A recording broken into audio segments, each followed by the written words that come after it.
everyone, and welcome to a special edition of Turn Left.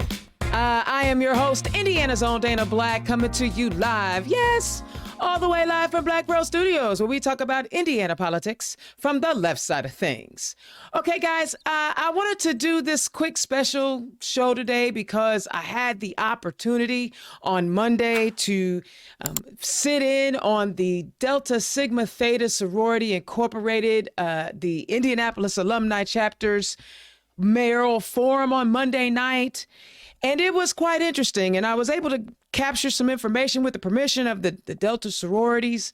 So the sorors, they allowed me to capture some of the discussion so that I can share it with you guys here in Indianapolis, because you know what? Primary season is underway. Early voting is underway.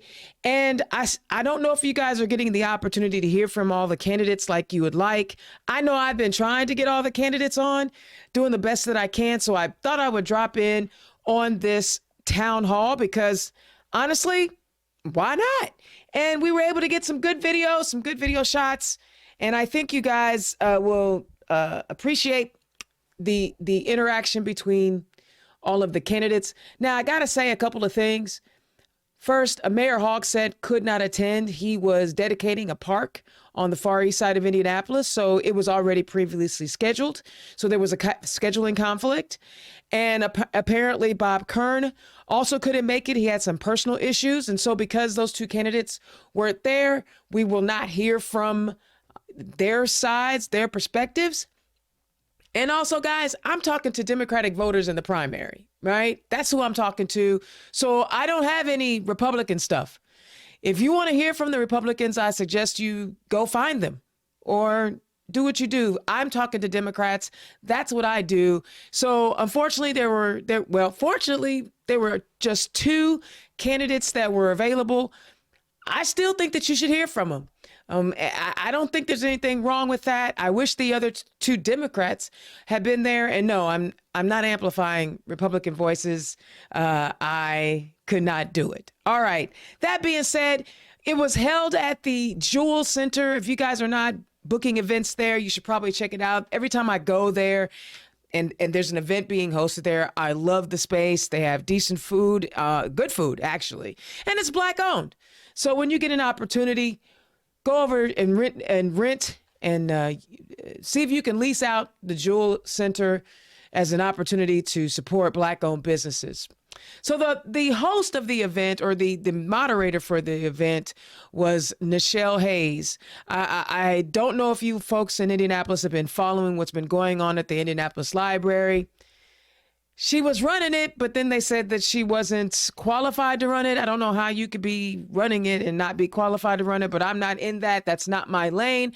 So I stay out of it. But I was really happy to get a chance to talk to her, to see how she was doing. I let her know that I had been following her story. Let me give you a little bit about who she is. Nichelle M. Hayes, MPA, MLS, is the leader of the Center for Black Literature and Culture, Indianapolis Public Libraries.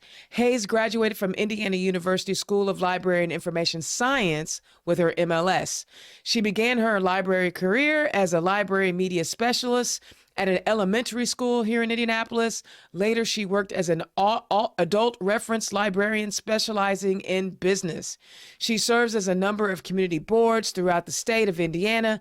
A few are the Indiana Black Librarians Network as treasurer, NAACP, Association for Study of African American Life and History. She is also a member of the Delta Sigma Theta Sorority Incorporated, a public service organization lifetime member. She's a blogger. You guys can, I'll share her information because I just, why not? Right? Why not? But it was also cool to run into my girl, Terry Witt Bailey. Oh my God, from Muncie. If you guys have never met her, she's so fascinating. If you remember, in 2019, she ran for mayor of Muncie. And then also Jocelyn Whitaker was in the house. Jocelyn Whitaker, she ran in 2018 for our state auditor. And then in 2019, she ran to be the mayor of Marion. So there were a lot of dignitaries, a lot of elected officials. I love seeing Representative Jackson, who's obviously in town for session. She came through. Representative Cherish Pryor was there. Representative Vanessa Summers was there, and so many more. I can't name them all, but it was a great turnout. So I just thought maybe I would just share with you some of the views from some of the folks, and then you can do with it what you like, right? You can share the information, not share it, but hopefully what you're doing is following along, finding out who these candidates are and what they are actually talking about. So first, we're going to start off with their intros. Again, we only have 2 candidates that I'm highlighting. I'm not highlighting Republicans. That's not what I do. You guys can go find out who those folks are, but I am highlighting. And then if the Democrats weren't there, they just weren't there. All right. So here are the intros. I am State Representative Robin Shackelford. I represent House District 98 over on the east side and the far east side. I am running for mayor because I want to see change not only in my district, but in the entire community. I am born and raised from Indianapolis. I was actually raised right up the street off 36th in Delaware, where I'm a product of IPS schools, all the way from kindergarten up to high school, including Addicts and then North Central High School. So growing up in this neighborhood, I saw the disparities between what I saw at Addicts in those IPS schools and then what I saw in Washington Township. And it made me want to be able to fight for changes in my community, which led me to the legislature. Now, being in the legislature, we are in a super duper minority. So we can only get so much done. Over the 10 years that I've been there, it's just been incremental changes. So the reason why I want to become mayor is so I can make more drastic changes within our community and our city. I firmly believe that we can do better. In my platform, you will see 7 criteria items on the back of the flyer that's on your table. These include public safety, economic growth, diversity, equity, and inclusion, infrastructure and transportation, housing, education and youth, and healthcare. I have released detailed plans on what I plan to do under each of these criteria. If you go to my website at robin4indy.com, you will see those plans laid out. Public safety was my number 1. Looking at our homicide rate for the past 7 years, almost 1,400 people have died. So I want to make sure that we are rebuilding IMPD and making sure we're holding everyone accountable and building back up that trust with IMPD. Thank you. I like it. Thank you. It's a good intro. It's a very good intro. Hi. Thank you all for being here tonight. Thank you, Dr. Hayes, for being here. Yeah, thank you, Dr. Hayes, for being here. I am not a public speaker, so I'm going to trip over all my words tonight. And I hope you realize that I am here because I'm a community activist. At heart, I just want to see the city better. I came here 30 years ago to go to school over at IUPUI. I stayed here through my graduate school as I went to Martin University on the Near East Side. I focus on community building. My background is in community psychology. The idea of community psychology is you're not broken, society is broken, and we need to rebuild society so you don't have to deal with the problems. I focus on a lot of mental health issues such as overdoses within the society. Even after this race is over, I am going to still be focused on the weakest, the most vulnerable in this society.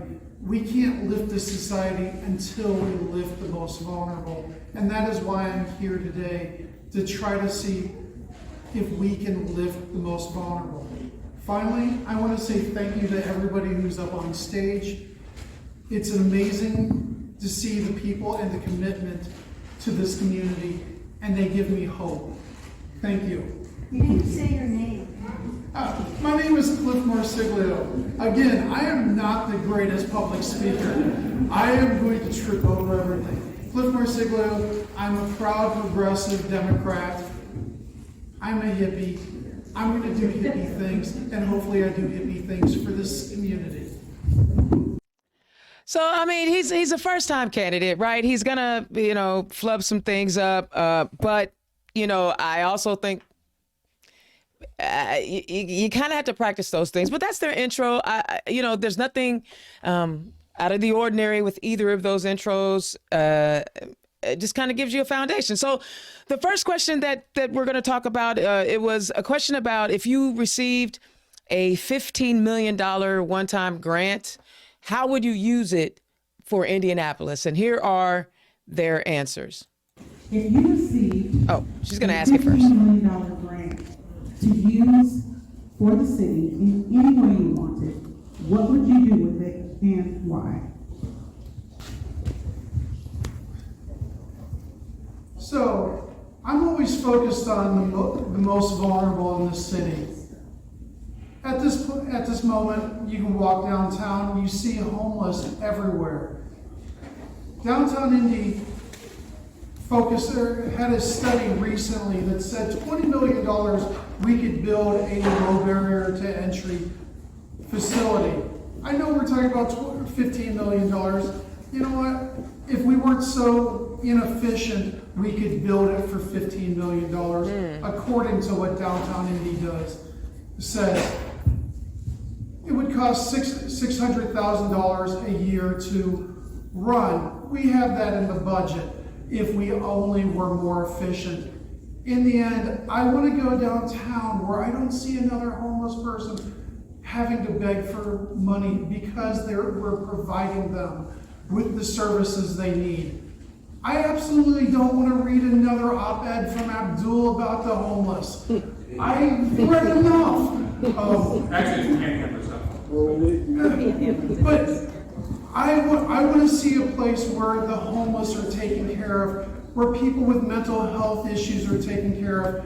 We should be focused on the most vulnerable before we focus on anyone else.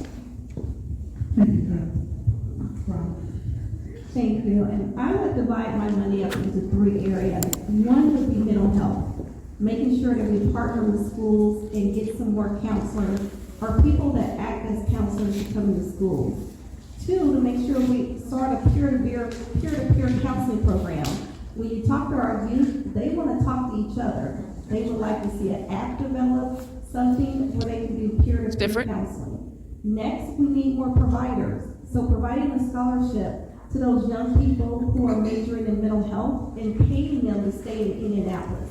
So giving them an incentive to stay here and practice. And then also expanding the MCAP program.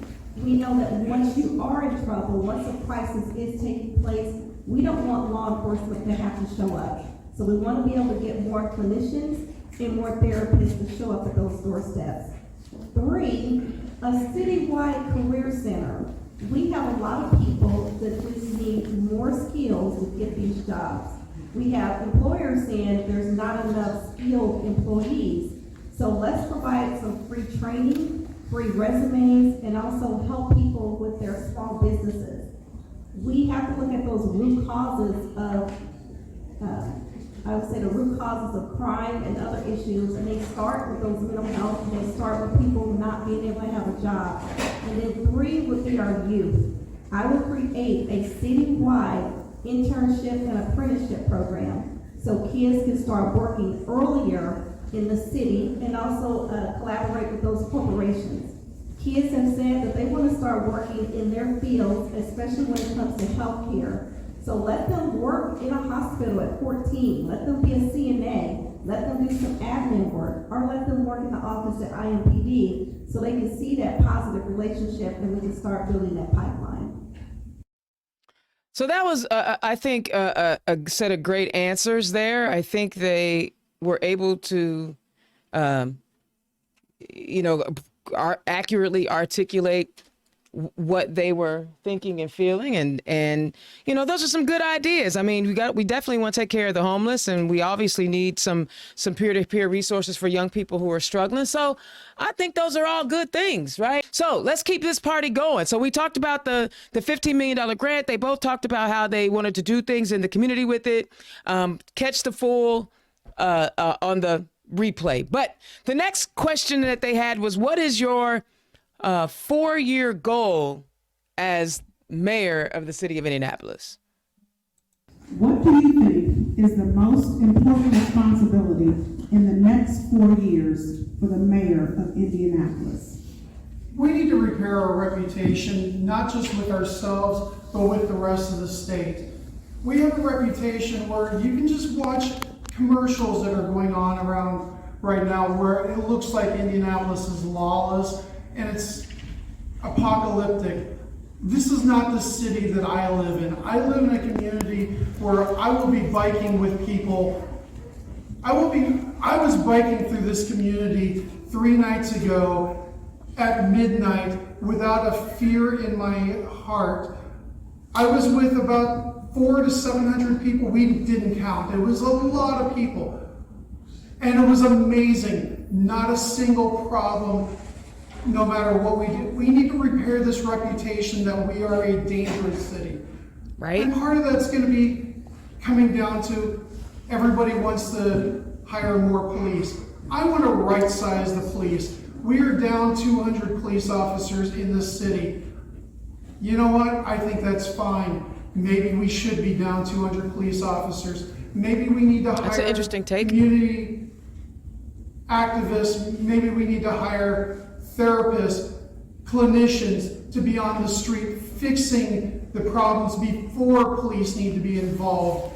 If you work on things before it becomes a problem, people aren't shooting each other. We have mediation centers here in town that are going unused. We should be focused on repairing our reputation and letting people know that there's avenues. We need to fix our reputation and we need to stop putting out commercials that make us look like, you know what, Jefferson's not here, so I'm not even gonna get into that. We've all seen this commercial. Thank you. So I would say definitely one of those items should be public safety, but I'm not gonna horn on that, keep on that, because my colleagues here have done a great job of lining out what we need to do for public safety. I will say that when I did my survey this year, I simply asked if people felt safe in their neighborhoods, and 60% said no. So we have to change that reputation. Even if someone is not directly involved in a homicide, they are still feeling unsafe in their neighborhoods. What I'm going to focus on is infrastructure and equity and economic growth. For our infrastructure, this is something that can be done in 4 years. Right now, we are having people fatally die from crashes about the same rate as people are dying from homicides, about 2 per day, because of our lack of infrastructure. It is not only potholes, but if you look at it, 60% of our fatal crashes are happening in 15% of our roads. And those 15% are in understressed areas. So we have to build out the sidewalks. We have to put in the pedestrian lights so people can cross safely. We have to do crosswalks. So all of this is contributing to the crashes that we're seeing in our communities and our neighborhoods. Second, we have to look at equalizing economic development. We see strong economic development downtown, but in the surrounding neighborhoods, we are living in deserts. Whether it's a food desert, a pharmacy desert, all types of deserts. She's not wrong. We don't have sit-down restaurants, and as someone said, we don't have restaurants where you can hold a menu. So we're just having fast food places, and we are living with lack of healthy food. So we have to look at, okay, how about we take some of the downtown TIF money and give it to some of those surrounding areas, like Martindale Brightwood, like on the Upper West Side by Dr. Martin Luther King. As long as it benefits downtown, you can use those dollars to help those surrounding areas. And those are 2 main things that I would like to focus on in the next 4 years. Okay, so I think Take the next question first. I think those are decent answers. I think that highlighting food deserts and highlighting how downtown gets a lot of our resources and surrounding areas don't, that is nothing new, unfortunately. I mean, why do you think gentrification even happens? They wait till communities are distressed. They come in. I can't even tell y'all how many letters and phone calls and text messages and emails I get every day. Somebody asking me, do I want to sell my property? But unless they want to pay $3 million for it, they're not getting it. But I mean, but she's right. There's food deserts. And then maybe, whoever is the next mayor will address how do we share those resources with communities around outside of downtown Indianapolis. All right. The next set of questions were about healthcare, and specifically, this was the Delta sorority. So it was definitely about Black people. So here's that conversation. Please tell me your plan to address health, equity, and disparities. How can Indianapolis directly work with hospital systems and the public health department to decrease morbidity and mortality? Thank you. As you guys know, I serve as ranking member on health. And health is one of those things that I truly feel a compassion for. Because I say if you don't have your health, you don't have anything. So I do have a lot of relationships with hospitals, with the hospital lobbyists, with the administrators.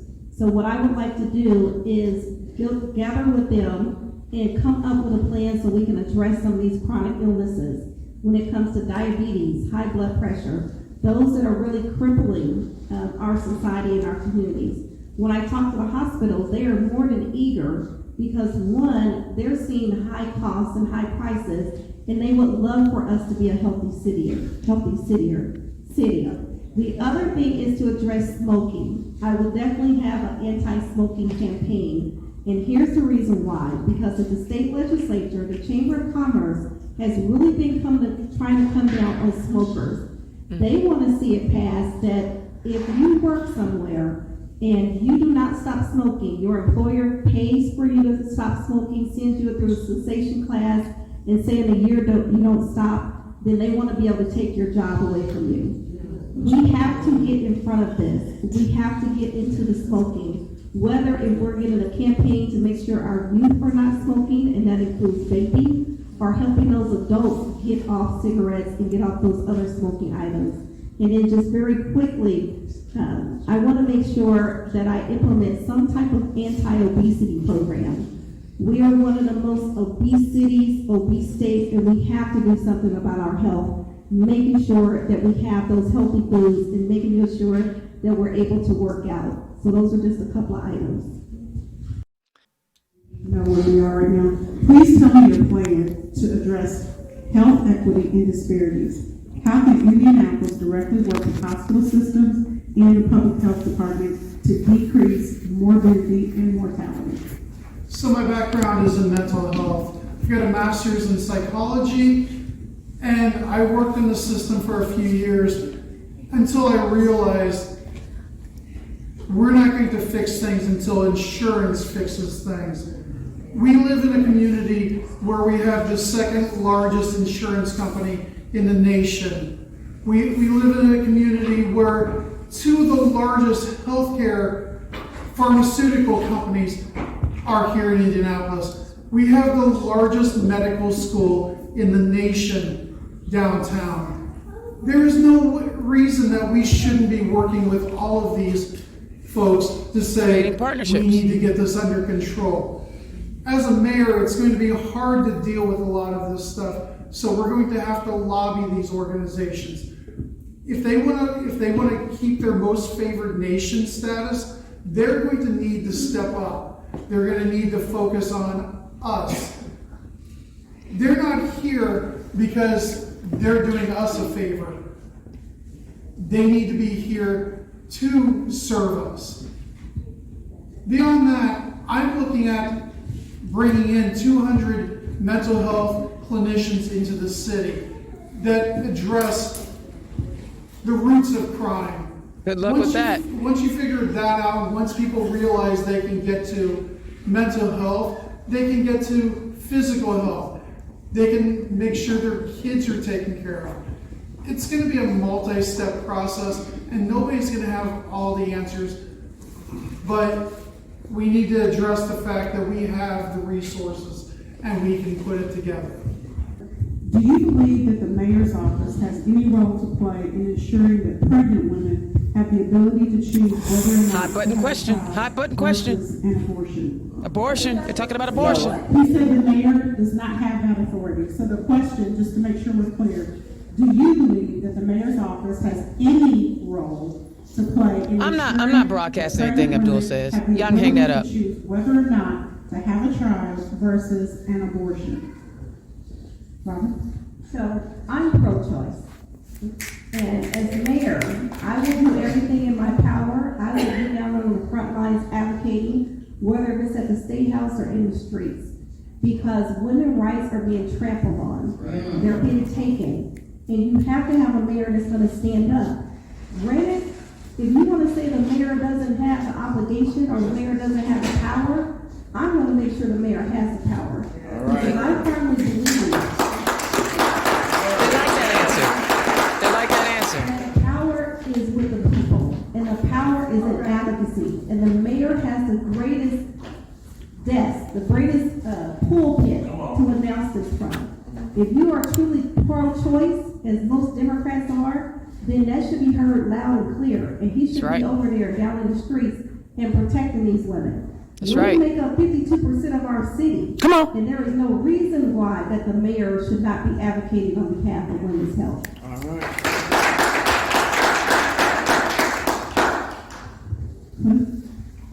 The mayor absolutely should be taking a stand on this.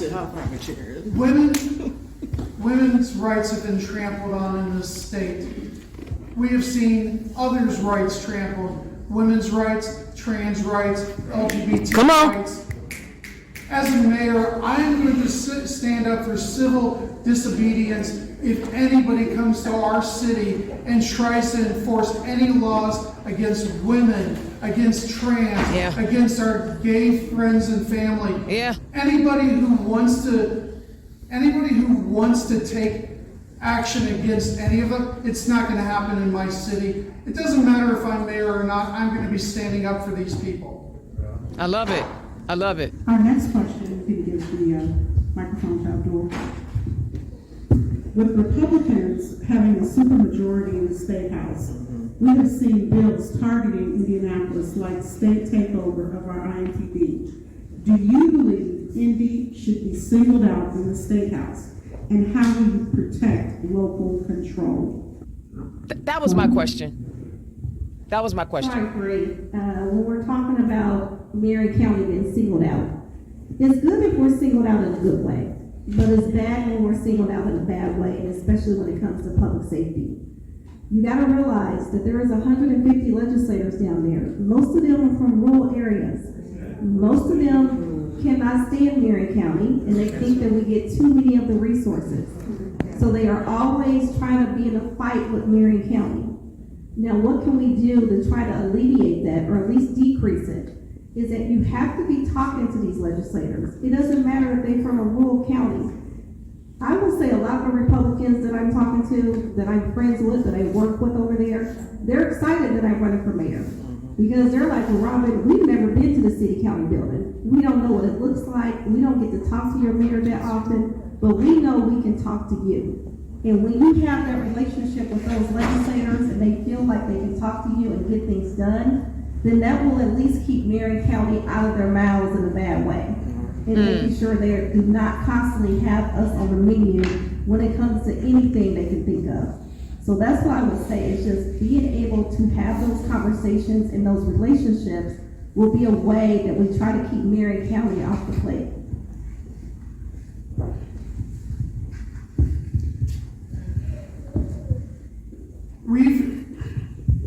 As Indianapolis has been, in the history of Indianapolis, all the way down to Unigov, it has been set up to be oversight of the state because people are afraid of us determining our own way and our own path.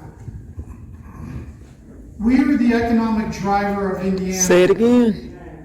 I say that all the time, right? 70% of the economy in Indiana comes from 20 miles from where we are today. We are the economic driver of Indiana. They need to listen to us. They need to remember we are a giver community. We give to everyone in this community. We give willingly. However, they need to know their place and they need to know we can take that back. You can keep the microphone on with you. I'll start off with this last question. This is the last question. How will you help African Americans with access to the city's budget for programs to help stop the violence? They also added, in their belief, African American males. Again, I'm not highlighting. Need the greatest help. I'm not highlighting Republicans. We need to rethink policing in this nation. We need to rethink it in Indianapolis. Here in Indianapolis, African Americans are still 4 times more likely to be arrested than people that look like me. He knows it. And I've done some stupid things in my life, and I've never had a police officer look at me twice about it. I've had friends who've gone to jail for doing far less stupid things. Not anything malicious, not anything hurtful. I have friends who have gone to jail for smoking weed. We should make sure that as a city, we decriminalize marijuana within the city. We need to make sure that health care is available to all people. We need to make sure mediation is available to people so they don't have to focus on using guns to settle problems. As a white guy, I'm not going to be able to solve the black problem here in Indianapolis because I don't Terminology is a know little shaky. everything that we need to do. That, and I need to admit, I'm not the greatest person to answer this question. So we need people, we need to involve the community at every step of the way. We need community members. We need youth to be able to talk to the mayor. We need the youth to work with the city council. We need the youth to be our biggest advocates for what do they need. Until we know what they need, we're not going to solve anything. Time's up. Thank you so much. Robin, just to make sure, how will you help African Americans with access to the city's budget for programs to help stop the violence? So the first thing, I would do 4 things. One, a lot of the budget this past year was infused with federal funds. We don't know how much federal funds was actually given out to people. We don't know who they were given to. So for one, make sure there's more transparency. These organizations and people don't know what is available, when it is available, and how to apply. 2, the application process. Our organizations need some technical assistance. Everyone cannot afford an attorney. Everyone cannot afford a CPA. These are small organizations that you're talking about. And you're talking about Black nonprofit organizations, especially that deals with crime prevention. So providing them some technical assistance will greatly help them being able to access those applications. 2, setting aside a goal just for African American organizations. Whenever we get federal funding, and especially if it's going to be going towards a Black organization, we represent almost 30% of this population in Indianapolis. 30. Almost 30% of that funding should be geared towards African American organizations. Agree. And then lastly, as I'm listening to nonprofits that deal in this area, they're saying that when they do submit an application, when they do participate in talks on roundtables, a lot of times their ideas are stolen. So we have to make sure that when these nonprofits are submitting and talking, that we are not taking their ideas and doing it at the city level. We need to make sure that we're giving the power back to them, and I will create a nonprofit roundtable so we can collaborate and share and make sure these ideas are for everybody. All right. So that was a great discussion on many different topics right there. They talked about healthcare. They talked about how Black folks can have access to the budget when volunteer opportunities and nonprofit opportunities are coming up. They addressed that. And of course, that was my question about the State House, because y'all know that's where I live. I'll be honest, not near one of those mayoral candidates wanted to see the state take over anything in Indianapolis. I think, but you know what? I'm not finna give those other folks a pass because they continue to support an organization and be a part of a party that is vehemently working to take over Indianapolis and remove our ability to have local control. I mean, we're the only of all the councils in the state. Our Indianapolis City County Council is the only one that does not have at-large seats. I need y'all to understand that. These are the things that are happening at the State House. I thought the discussion was pretty good. I've taken a 2-hour forum and condensed it down to less than 30 minutes so that you guys can view it. Again, if you didn't catch it live and I had the little glitch, no worry, I'll edit and get this back up. All right, here are their closing remarks, y'all. Since I didn't say it originally, again, my name is Cliff Marsiglio. You can find my website at cliffmars.com. That's Cliff with one F. I don't know why, just one F. I hope to be your mayor. I hope to represent all of you. I hope to come up with new and better ideas that others are not trying. I am an academic. I work for IUPUI by day. I'm a college administrator. I'm a trained mental health clinician. I'm going to look at things different than most people. I'm going to see things from a different perspective. And at this point, after 7.5 years of Joe Hogsett, we need a different perspective. So thank you, Deltas. Thank you for providing this opportunity for our community. You all do such a great job in education and in advocacy, and we greatly appreciate it. My last plan that will be coming out this week is on diversity, equity, and inclusion. Within that plan, you will see a whole transparency piece, because I firmly believe that the current administration is being truly private on a lot of things, and that doesn't matter if it's contracts, if it's grants. We need to see that information. And then I also want to build in a progress report, because you are our employers, and I should be reporting out to you on a quarterly basis of any promise that I made during the campaign. I'm going to put that in a progress report and have a checklist. Oh, okay. So thank you for the invite. Thank you for having us. And I truly believe that we can do better in this city. And with your help, we will do better. All right. So that was the town hall. Again, it was obviously much longer because there were 5 people on the forum, but Bob Kern wasn't there, and I wasn't highlighting his surrogate. And there were 2 Republicans there, not highlighting Republicans, because I'm talking to Democratic primary voters. Those are just 2 of the many Democrats who were running for office. Again, unfortunately, Mayor Hogsett couldn't make it. Bob Kern couldn't make it. So those were 2. Maybe after the primary, there'll be, once we have a candidate for November, somebody else will do a forum. And guys, if you're hosting these candidate forums, reach out to Indiana's Own, scan the QR code. I can come out, I can live stream your event, because the bottom line is we've got to get information out to the masses. That was just done with my cell phone. I have the proper equipment to make it, even better. So I just wanted to share my event on Monday night. I'm out of here, and please make sure you tune in tomorrow for another episode of Turn Left. I'll holler at y'all later. Peace. Turn Left is the property of Black Pearl IT Solutions. Executive producer, Indiana's Own Dana Black. Music by www.bensound.com.